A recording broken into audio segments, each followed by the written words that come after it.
Well, hello, everybody. Welcome to another exciting episode. And I'm not kidding when I say exciting. We've got a lot of things to talk about this crazy, crazy world, right, Clay? It's pretty bonkers out there. Yeah, I mean, another good week of material being provided for us. We didn't even have to look for it. So can't Yeah. wait to get into it. Yes, same. It's going to be a blast. So stick around, guys.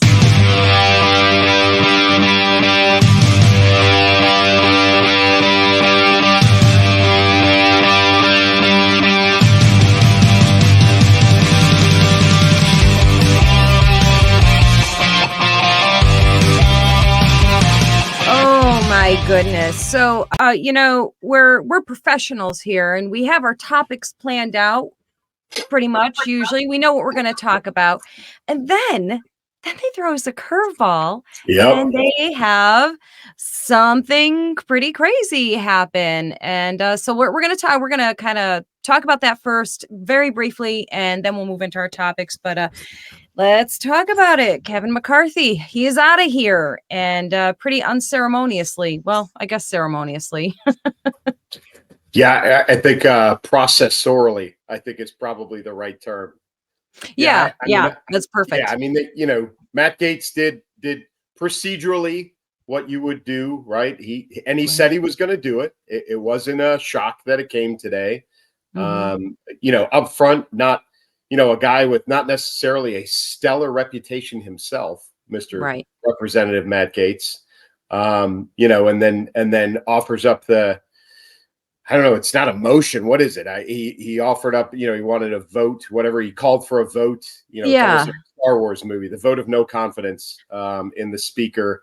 And it passed. And Mr. McCarthy is now, he's not necessarily out of a job, but he's out of that job. Yeah.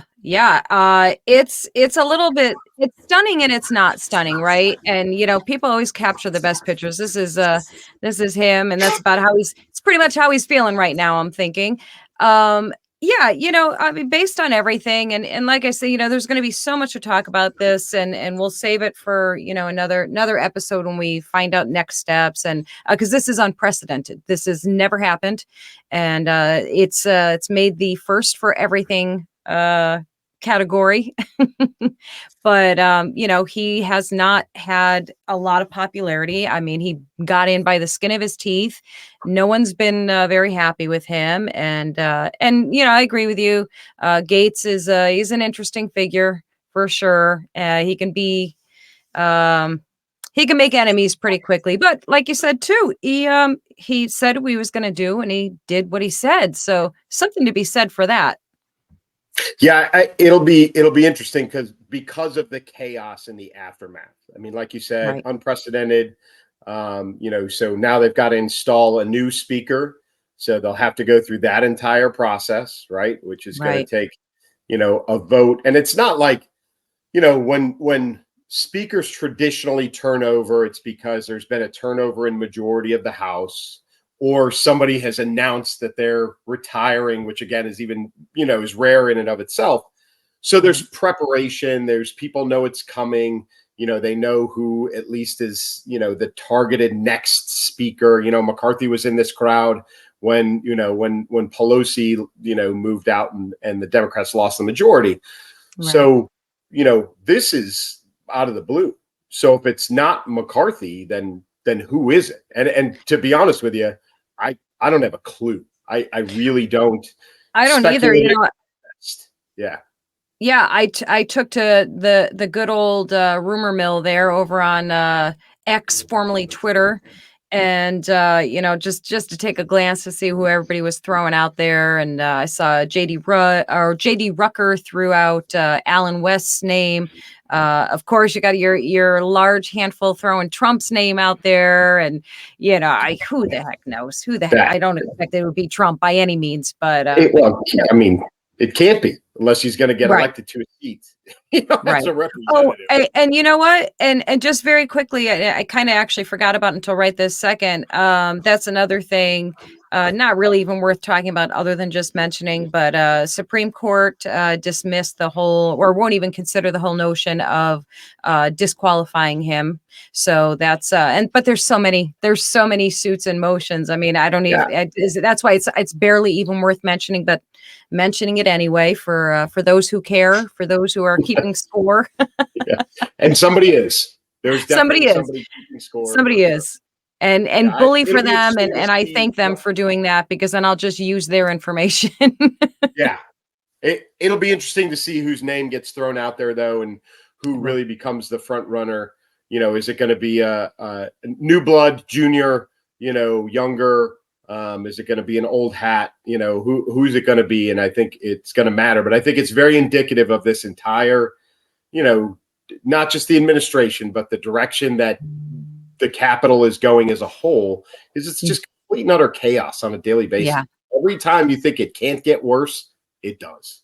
Yeah, it feels like some political version of the Maury Povich show. It's just crazy. I mean, you've got Fetterman in shorts, you've got somebody getting kicked out of their job. The list is so long of things that make your head explode. And carjackings. I mean, you get a representative that gets carjacked, right? Yes, that's right. Yeah.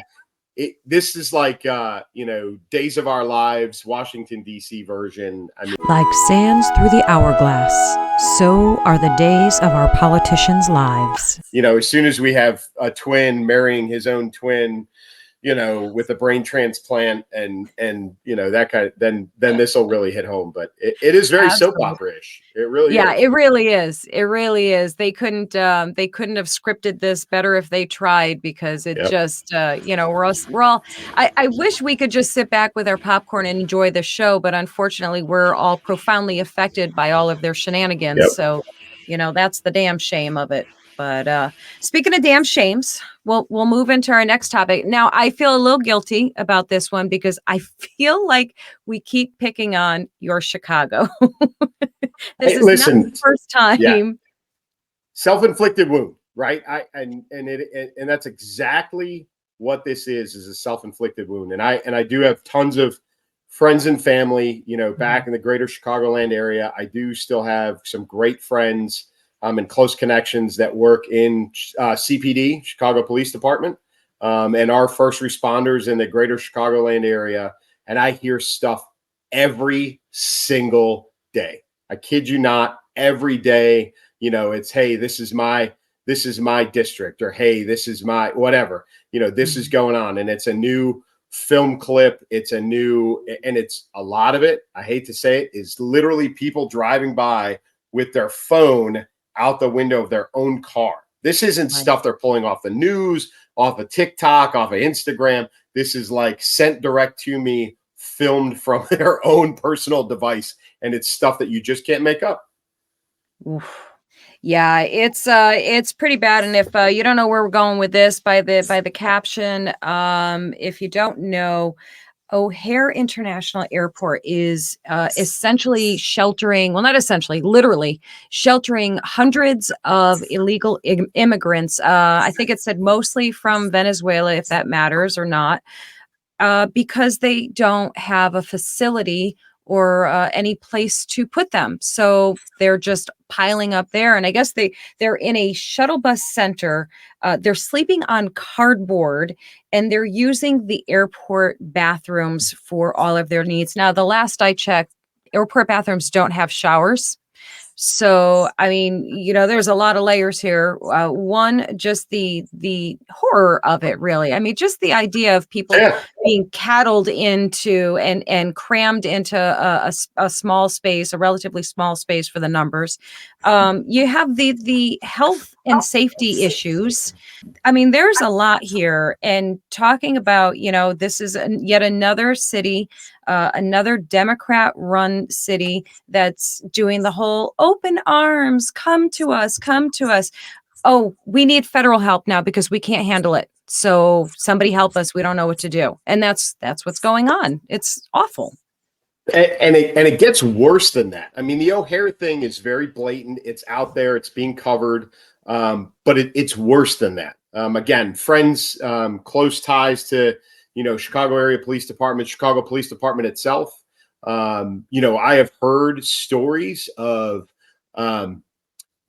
these folks, these, illegal immigrants that have been bussed up from Texas, mostly actually all from Texas. I've heard of them and seen photos of them, homeless encampments. I'm not kidding you, right outside the door of police stations, like on the sidewalk in front of the police station.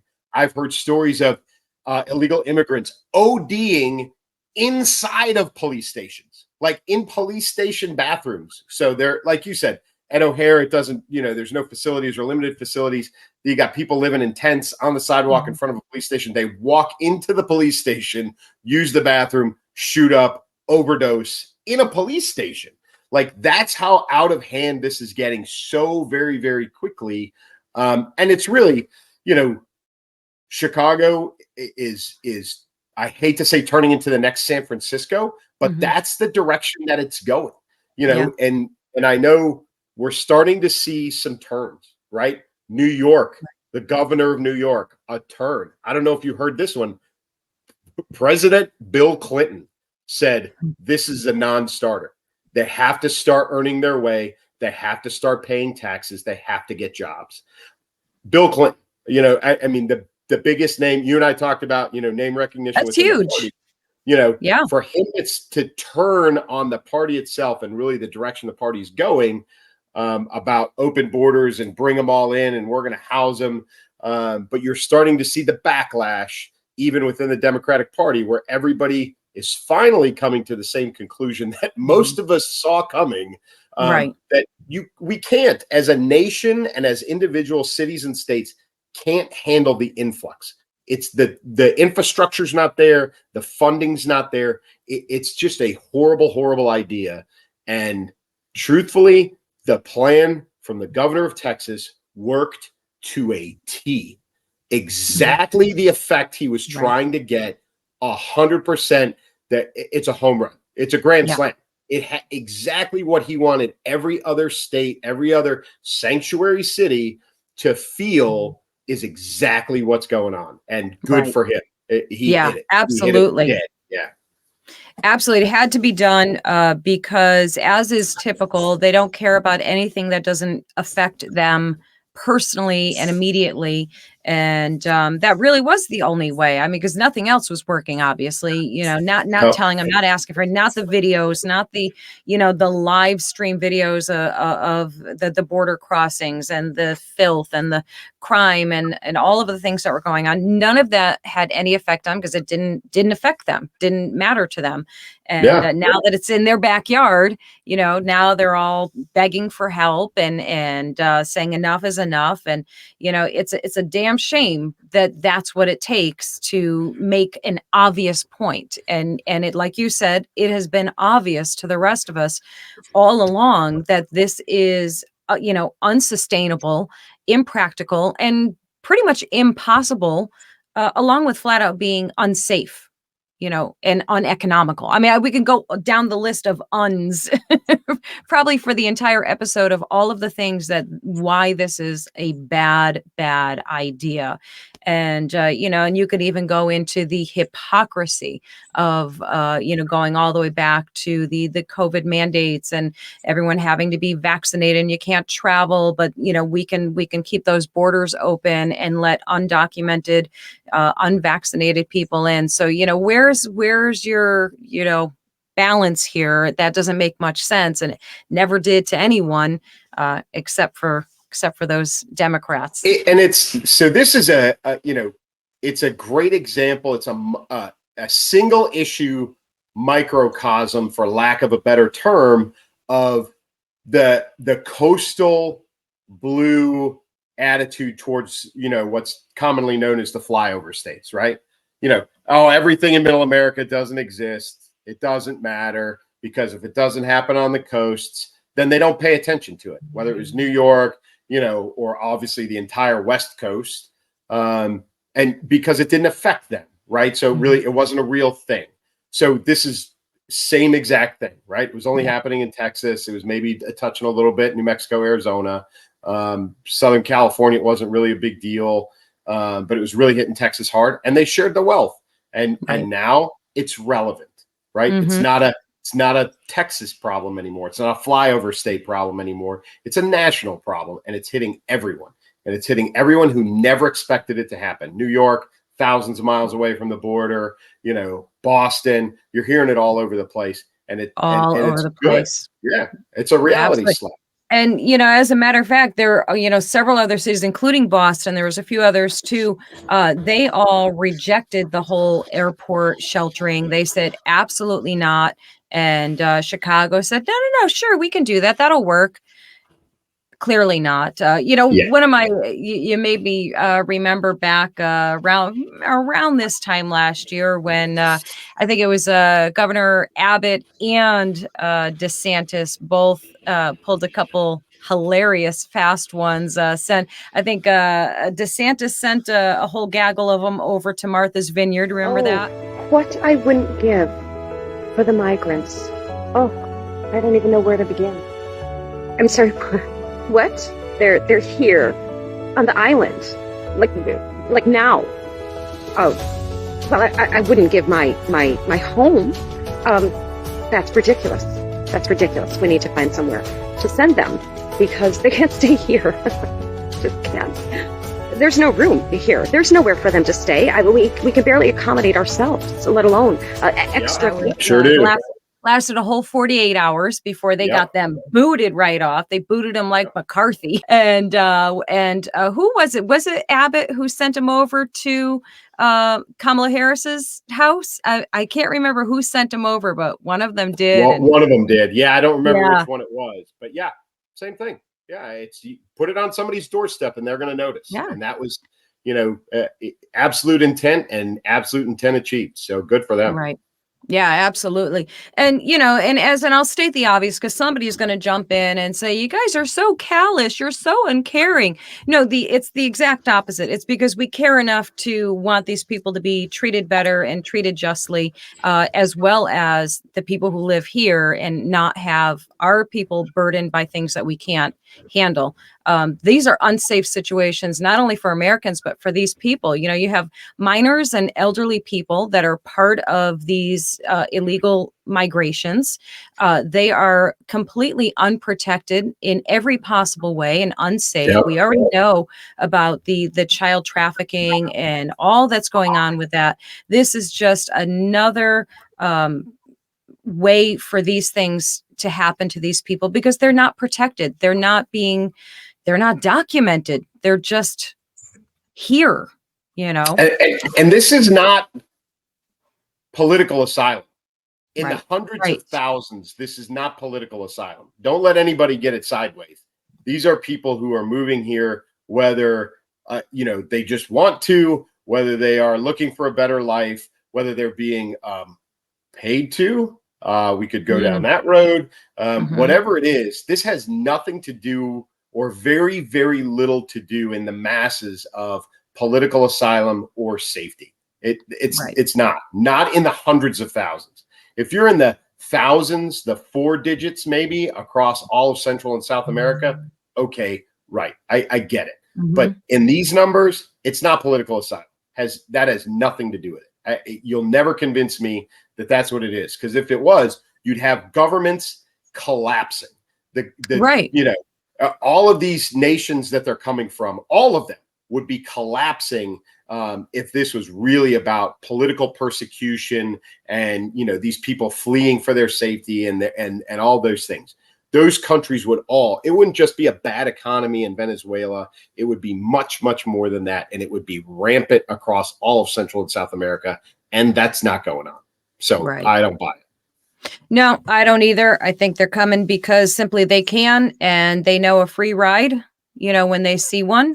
And, and you touched on there's some incentives to get them to do what they're doing.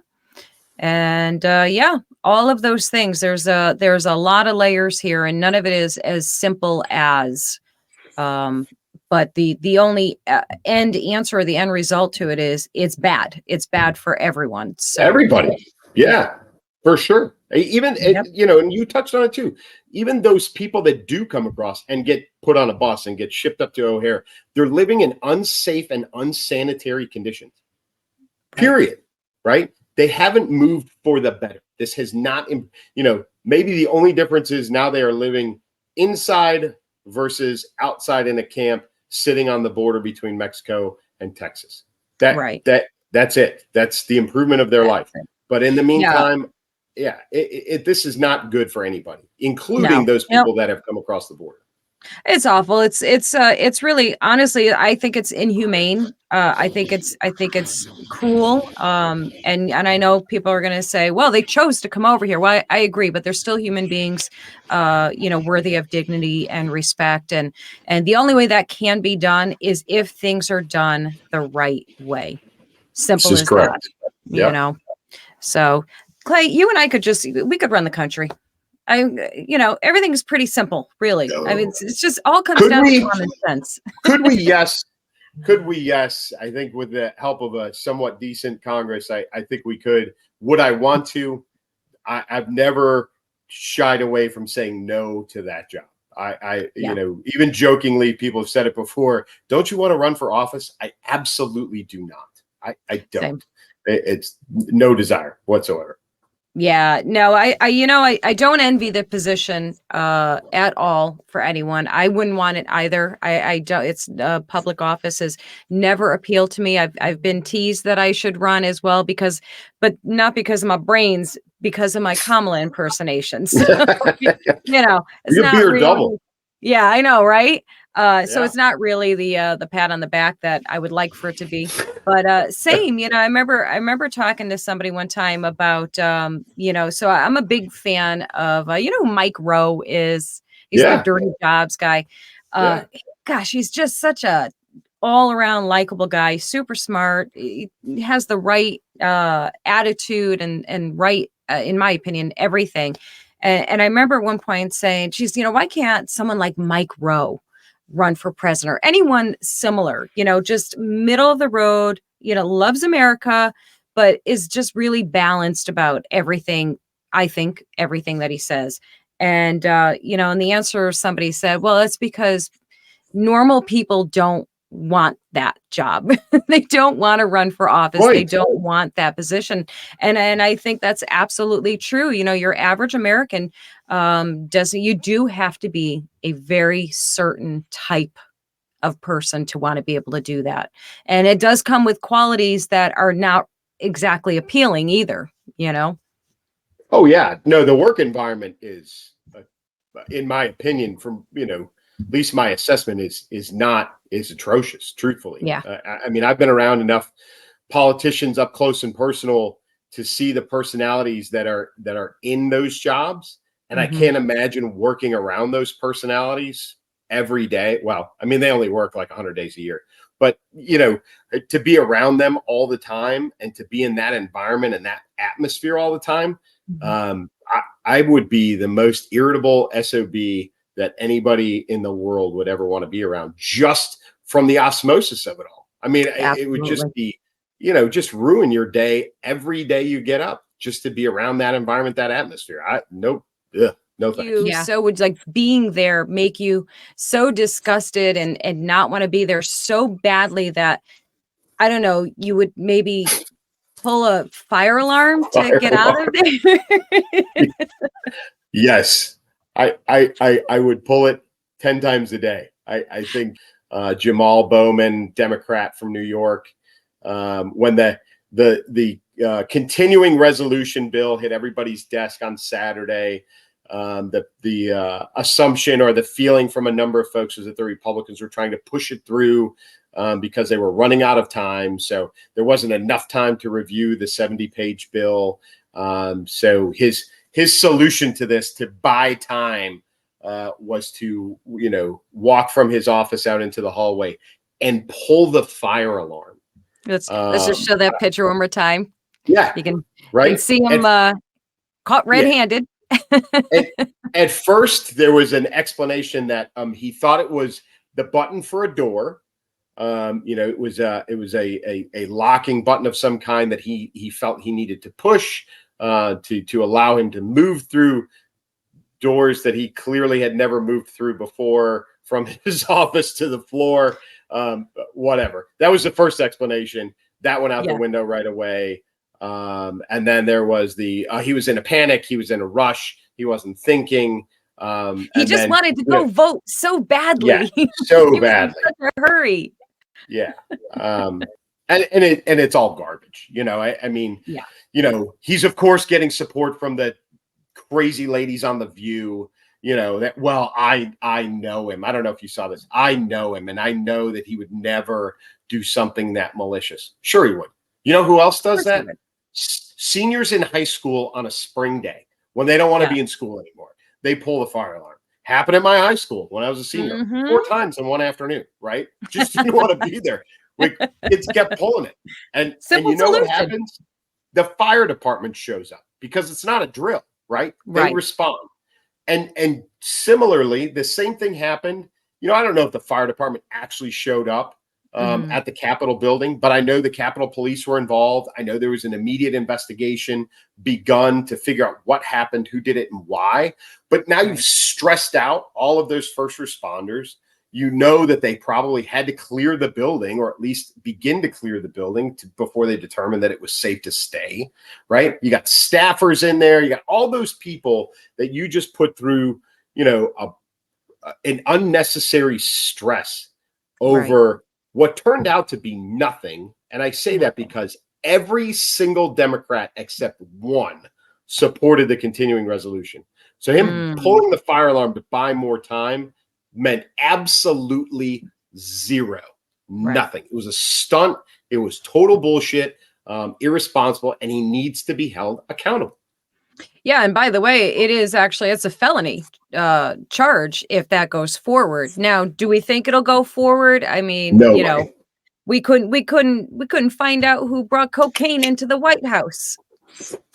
Good point. So, good, right? I mean, if you can't figure that one out with all the things that you have there, security measures, cameras, stuff, things, if they couldn't come to a conclusion on that, and we all know that obviously they could and did, they dropped it because they needed to drop it. And, so I have about as high hopes for this as I did for that. But absolutely, it is something, we're laughing about it because it's just irony, right? Like, it's just, you can't even believe that this, again, juvenile. Right? I mean, can't even believe that this is real life, that a grown-ass adult who's one of our... Yeah, a congressman pulled a fire alarm. By the way, and I'm going to put it up there. By the way, the picture that they showed of the doors, it's very, very clear. This is nothing. There was nothing confusing about this door and the signage, because that was one of the things he said too. The signage was, not clear.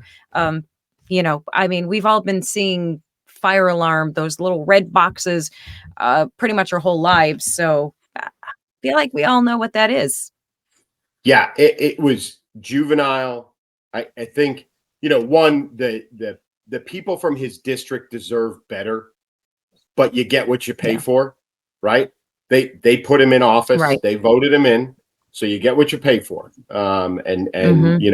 This is the person that they want. Now I wrote about this earlier when this first happened, and I got some snarky responses, some passive aggressive stuff from people saying, "Oh yes, well, the integrity of a candidate matters," and it's a veiled reference at President Trump. And listen, you and I have talked about this before. We are, neither one of us are huge Trump fans for a lot of the character flaw type reasons.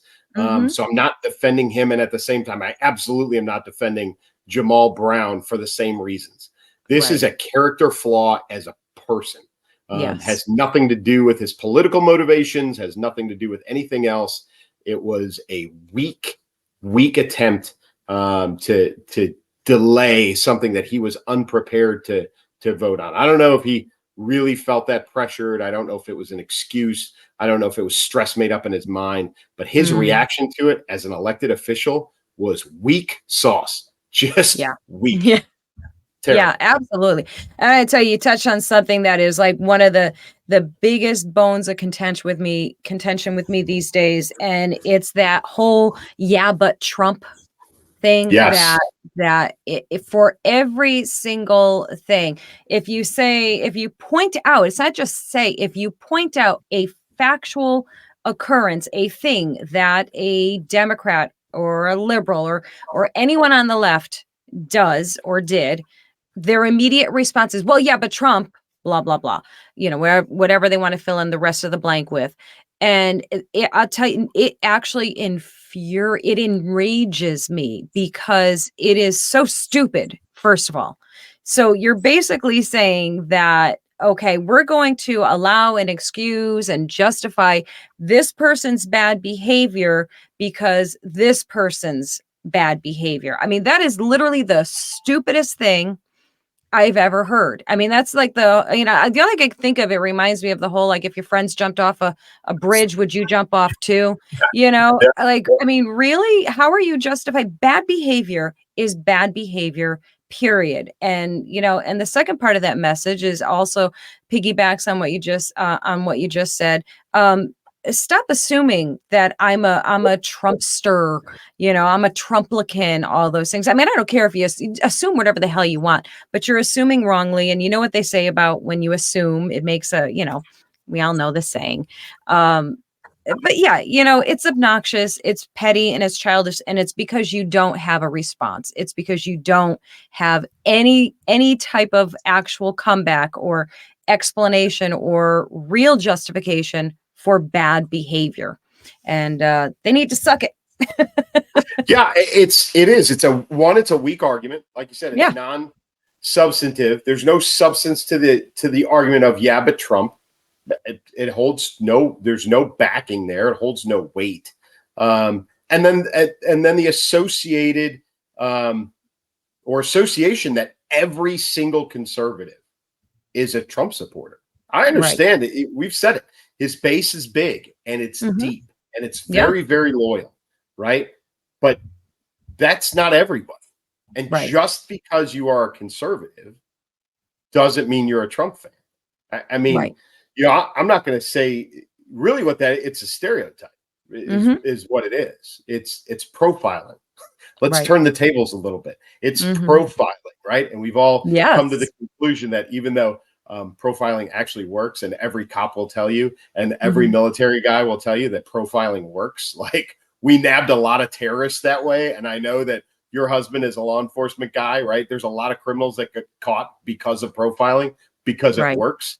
We've all decided that as a society, profiling is bad. But that's exactly what they're doing, right? It's a stereotype. It's a profile. Conservative must be a Trump supporter. You've got a red hat in your closet, and it's garbage. It is insulting for a lot of us that just that assumption, the blind assumption being made about you is that you're a Trump supporter, Trump addict, Trumpite, Trumplican, whatever you want to call it. Yeah, there's a whole long list of them, right? It's not us. It's not everybody. Right. And I'll tell you what, and I was, in the early stages of this whole Trump train, for as much as I had misgivings about him, it was those people, and this is what they have the opposite effect of what they think they're going to have. They think they're shaming people and making them cower, and they did for some. There's a lot of closet Trump supporters, back in the day that would never say it out loud, but they just said it with their vote. I actually got a big kick out of, wearing the hats or wearing the shirt just to rile them up. But then it gets to a point where you're like, all right, you know what? I can't join in on the pettiness. I kind of have to step above this here and just stand on convictions and truths and reality, and not just hype and propaganda and all of the things. And I think that's a trap that a lot of people have gotten into, these like diehard Trump supporters. I think they've kind of lost sight of a lot of things, and they can't even, they've got the blinders on and they can't see or tolerate anything negative being said about, we'll lose followers just for saying anything negative about Trump. People get so diehard about it, but my feeling is I'm for this country, not for any particular person. So, and we talked about this last time, whoever is going to, pray to God, whoever can represent this country and us as a people, that's who would get my vote. And that's it. And that could be Trump. That might be Trump. Not ruling him out. No, and you can't, because, right. We've said it, but speaking of very, not appealing Trump activities and potential suitors to fill the White House. Nikki Haley in a birdcage. I mean, talk to me. Tell me. Yeah. And, and this whole story actually kind of makes me want to take back my maybe Trump because it's so petty. It's so childish. It's so stupid and embarrassing. I think that's like the word for it. Honestly, the whole episode is just another episode of Maury Povich, and I mean, just come on, man. Really? The whole thing is an embarrassment and a distraction, really, from everything that is real and what's going on in the world. By the way, for anybody who hasn't seen it or doesn't know the story, so Donald Trump referred on Truth Social, referred to Nikki Haley as a bird brain. And he called her this because he's mad at her because she, according to him, she promised him that she was not going to run against him. And now she's running against him. And now she is, now she's bad news. And now we start with the childish name calling. So then what happened was apparently Nikki Haley got to her hotel suite to find, I'll show it again, it's a bird cage, as you can see, and it's from the Trump campaign, supposedly. Now, there's so many, I guess we have to use the word allegedly. Are we still using allegedly? I don't know. Allegedly, the Trump campaign took credit for it. And they're saying, because the reporter from, I think it's like the Messenger or something, Mark something or other. I'm sorry, Mark, I don't remember your last name, but he says he got a message from someone in the Trump campaign that said, basically said, hey, make sure you cover this. We want this out there. And it's out there. And of course, Nikki Haley put it out there as well. And she got some backlash. There were quite a few people on her thread there accusing her of fabricating the story for, attention or sympathy or whatever. I'm doing my homework on her. I'm trying to learn more about her. Do I honestly think she would fabricate that? I kind of think not. And it definitely seems like something Trump and the Trump campaign would do, right? I think, time will tell, because this one, not that it should or shouldn't go away, but I'm sure it won't go away.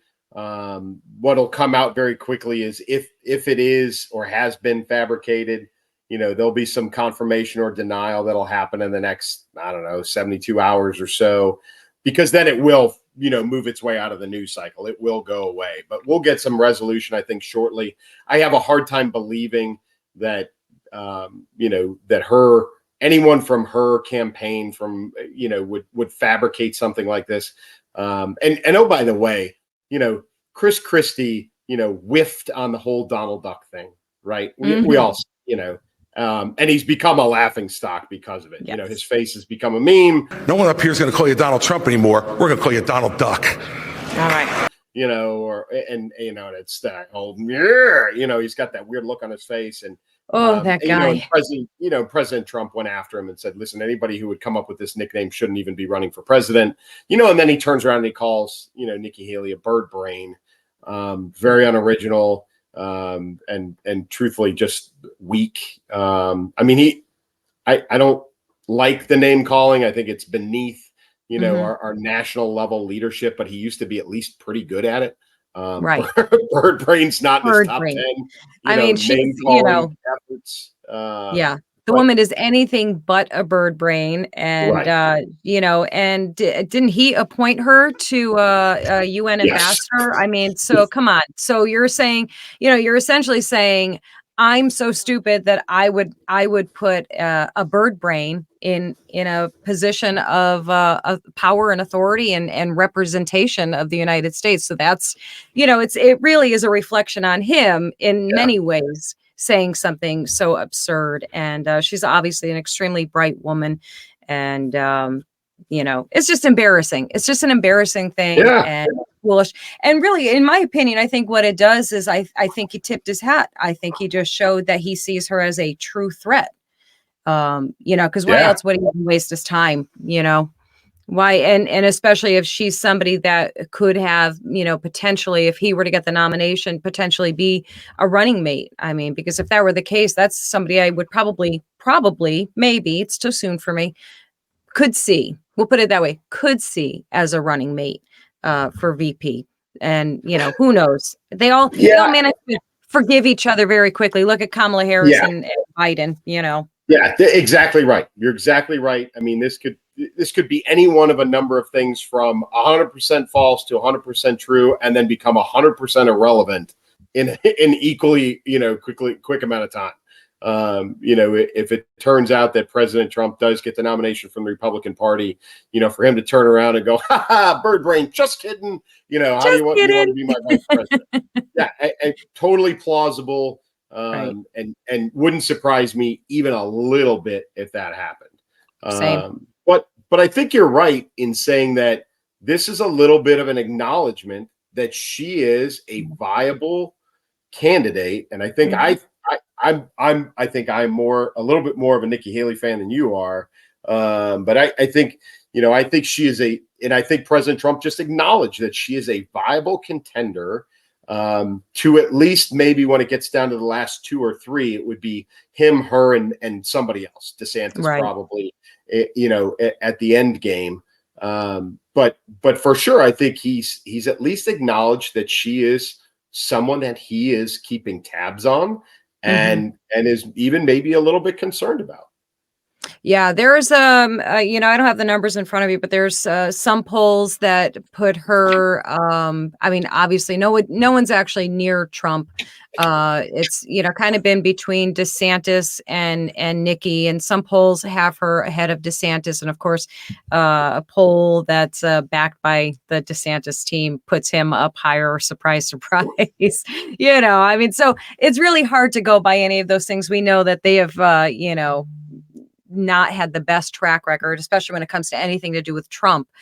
So, I mean, I think she definitely is one to watch, and you are right. I'm not quite on team Nikki yet. There are things I like about her. And the things that I do, so here's what I don't, it's not that I don't like it about her. It's that I'm not sure how to take it with her. I'm afraid that she will kind of blow whichever way the wind blows. I mean, because she's kind of done that on Trump. She was very Trump, very not Trump. Lukewater Trump, definitely not. There was a lot of flip-flopping there, I feel like, and it seemed to go with whatever the crowd that she needed influence with was saying. So that I don't like about her. Now, there's a flip side to that maybe, we've talked about it in the last episode. We talked about being sick and tired of the division, the being their side and our side, your side, my side, tired of it. We want a unifier. Can Nikki Haley be a unifier? Maybe she can, but I do need to see more from her. What are your pros and cons on her? The number one thing I look at with her, and the reason I think that she is the most appealing candidate. I think she has, in my opinion, a better chance of beating, as good a chance of beating President Biden as President Trump does. I don't think that any of the rest of the Republican candidates do. DeSantis, Vivek, certainly not Pence. I don't think any of the rest of that crowd has a legitimate shot at beating President Biden.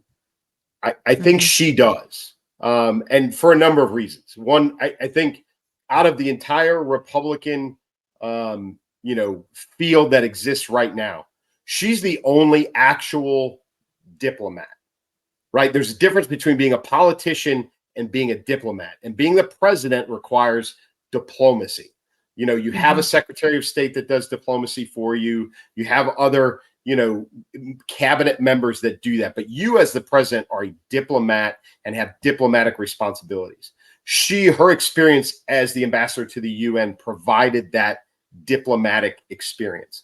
And some people, see that as bending which way the wind blows. Some people see it as, the world doesn't exist in black and white, right? Everything has a shade of gray to it. And a diplomat learns to operate inside the gray as opposed to the hard left, hard right, black and white kind of world that, or really the state that our nation's in right now. So I think she has the ability to navigate those things more so than any of the rest of the candidates, right? They're all selling themselves right now as, hard on this, hard on that. This is it. I'm not wavering, blah, blah, blah, blah, blah. And they're all trying to be a bunch of hard asses. And at times you need to be a hard ass. No question about it. Every president has had to draw a line in the sand, literally, figuratively. You have to do that.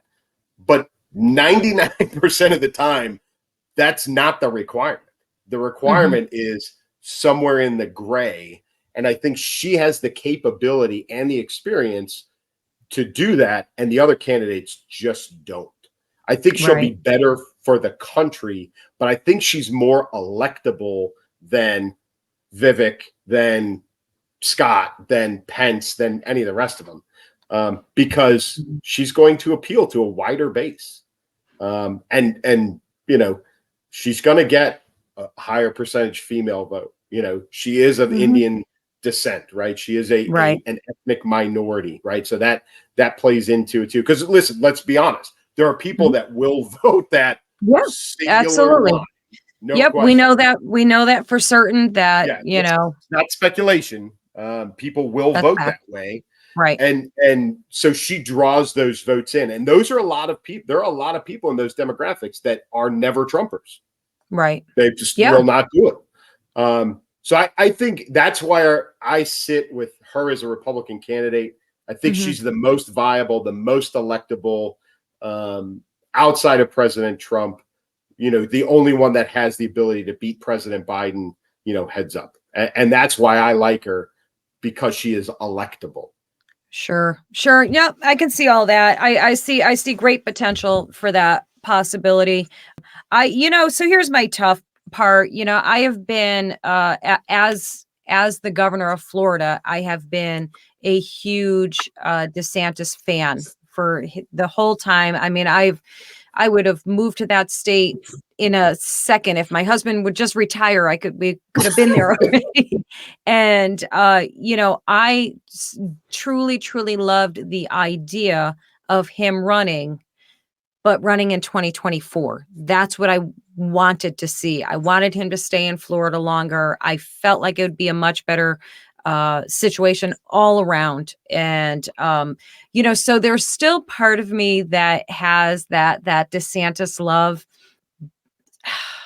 So I don't know. I don't know. I want to see how things play out. I see potential for Nikki. I honestly believe, out of everybody that we're talking about, as far as these potential candidates, I think it is going to be between DeSantis and Haley. And of course, they're going to be a distant second and third from Trump. But I think they're the only ones with a possibility of contending at all. Yeah. And again, I'm not really hating on DeSantis. As based on his role as governor, I mean, Florida's a great place to be. And he has done a bang up job as a governor.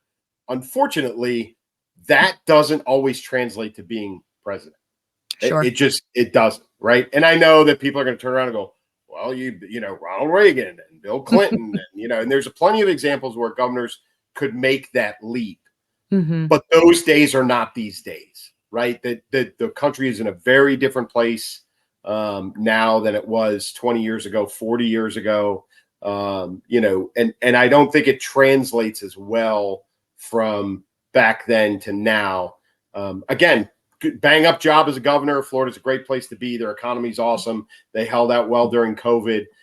But I just don't see him as being able to carry that forward, as into the White House and to try and run the country the same way. I don't think it translates. And right. I think that's kind of where you and I, are a little there's where the roads diverge a little bit. Yeah. I like his toughness, his, and I know there's people that have a problem with that, and see it as, maybe I've actually heard people say borderline dictatory type of thing. I just made a new word. You like it? Dictatory. New word. Sounds like an appetizer at a potluck party. Sounds delish. Yeah. Dictatory. And I could see where that could be very off-putting for people. I happen to like that strength line and that get it done-ness of his. I find that very appealing.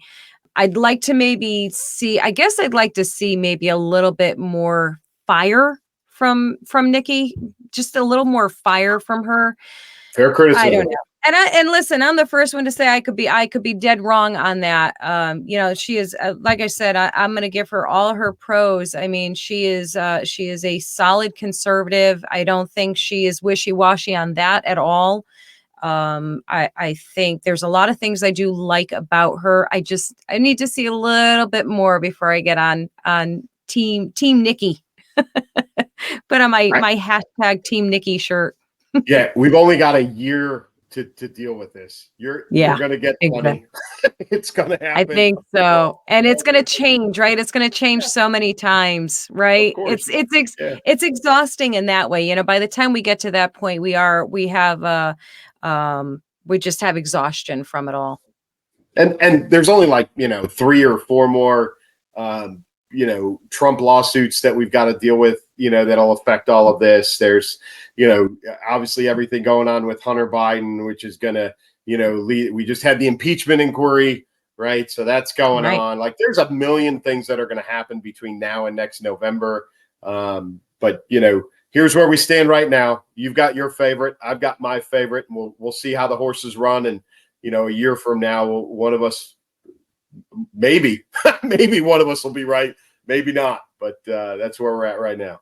That is where we're at. All right, guys, we're going to leave you off on that note. Feel free to chime in and tell us who your front contender is right now. If you even have one, let us know too. If you're feeling like you don't like any of them, that could be very much the case. So let us know.